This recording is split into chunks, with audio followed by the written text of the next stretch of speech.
কাবলাল জুমা বলতে কিছু নাই, এটা নাকি কাবলাল জুমা বলতে আসে, এটা নিয়ে একটা বিতর্ক আছে, তাই না?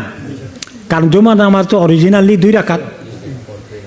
তারপরে নবী করিম সাল্লাল্লাহু আলাইহি সাল্লাম নামাজ শেষ করার পরে বাদাল জুমা 4 রাকাত পড়েছেন। আর যেদিন ব্যস্ততা থাকতো সেদিন পড়তে পারতেন না, গনিমত মাল আসছে জলদি করে বিতরণ করতে হবে, চলে যেতেন, পরে ঘরে গিয়ে 2 রাকাত হলে পড়েছেন।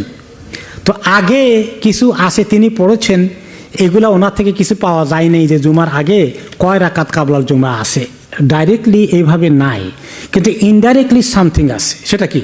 যে যখন 1 নম্বর হলো যে তাহিয়াতুল মসজিদ আছে 2 রাকাত। এরপরে তিনি আরও বলেছেন যে এই ব্যক্তি জুমার নামাজে আসে, অতি সকাল সকাল আসে, এসে সাল্লামা কুতিবা লাহু, আর আল্লাহ তার কিসমতে যা রাখছে কিছু নামাজ পড়তে থাকে, পড়ে কিছু নামাজ পড়ে, কিছু মানে কয় রাকাত না, 2 রাকাত বলবেন না,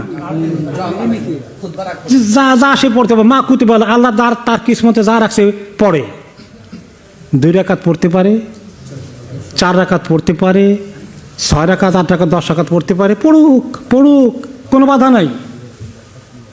যে যত আগে যে 10টার সময় আসছে উটের সব নেওয়ার জন্য, উট কোরবানি সব নেবে, 10টার সময় এসে বসে গেছে, সে খালি 2 রাকাত 4 রাকাত পড়বে নাকি?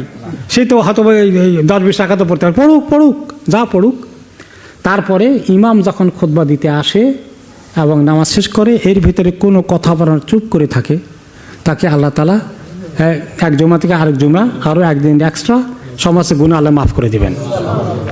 এই জাতীয় অনেক হাদিস এসেছে। তাহলে এখানে জুমার আগে কিছু নামাজ আছে বলে পাওয়া গেল কিনা? আছে। কয় রাকাত? অনির্দিষ্ট।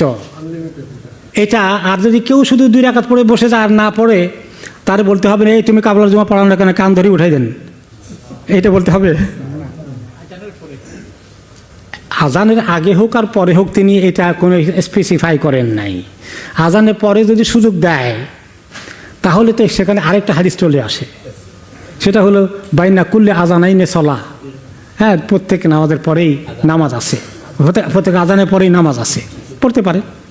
তো কাজেই এই ক্ষেত্রে তাহলে মূল কথাটা কি? মূল কথা হলো জুমার আগে 4 রাকাত কাবলাল জুমা যে মুখস্থ করা হয়েছে, এইভাবে হাদিসে নাই, এই কথা ঠিক যে কাবলাল জুমা বলতে কিছু নাই, এই সেন্সে এই কথা ঠিক।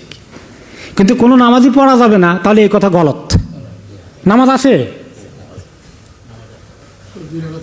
নামাজ আছে, এবার আপনি যত রাকাত পড়তে চান আপনি পড়তে পারবেন, পড়া ভালো, পড়া উচিত।